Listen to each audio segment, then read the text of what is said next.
আসসালামু আলাইকুম ওয়া রাহমাতুল্লাহি ওয়া বারাকাতুহু। সম্মানীয় দর্শক ও শ্রোতা, আজকে ঋণ পরিশোধ করার জন্য যে দোয়া আমাদেরকে আমাদের প্রিয় নবী হযরত মুহাম্মদুর রাসূলুল্লাহ সাল্লাল্লাহু আলাইহি সাল্লাম শিক্ষা দিয়েছেন, সেই দোয়া শিখব ইনশাআল্লাহ। একবার ঋণ থেকে রক্ষা পেতে প্রার্থনারত অবস্থায় এক ব্যক্তি তাকে দেখে বলেন, অর্থাৎ রাসূলুল্লাহ সাল্লাল্লাহু আলাইহি সাল্লামকে দেখে বলেন, হে আল্লাহর রাসূল, আপনি ঋণ থেকে খুব বেশি বেশি আশ্রয় প্রার্থনা করে থাকেন। নবী সাল্লাল্লাহু আলাইহি সাল্লাম বলেন, মানুষ ঋণী হলে কথা বলতে গিয়ে মিথ্যা বলে এবং অঙ্গীকার করলে রক্ষা করে না। এই হাদিসটি বুখারী শরীফ হাদিস নম্বর 2397। আসুন দেরি না করে ঋণ পরিশোধ করার যে আমল এবং দোয়া আমাদেরকে প্রিয় নবী রাসূলুল্লাহ সাল্লাল্লাহু আলাইহি সাল্লাম শিক্ষা দিয়েছেন, সেই দোয়াটি আমরা শিখে নিই। দোয়াটি হলো আল্লাহুম্মা কফিনি।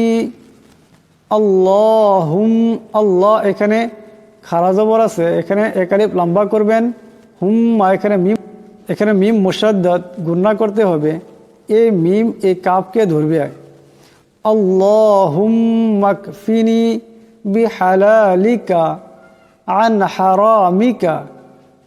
আল্লাহুম্মা কফিনি বিহালালিকা আন হারামিকা ওয়া আগনিনি বিফাজলিকা আম্মান সিওয়াকা।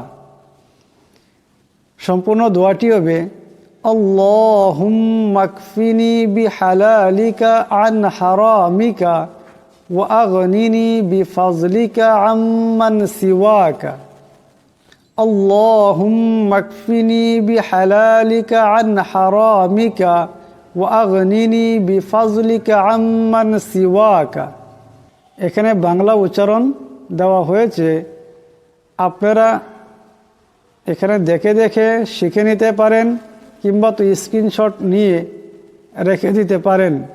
তো এই দোয়ার অর্থ হলো, হে আল্লাহ, হারামের পরিবর্তে তোমার হালাল রুজি আমার জন্য যথেষ্ট করো, আর তোমাকে ছাড়া আমাকে কারো মুখাপেক্ষী করো না, এবং স্বীয় অনুগ্রহর দ্বারা আমাকে সচ্ছলতা দান করো।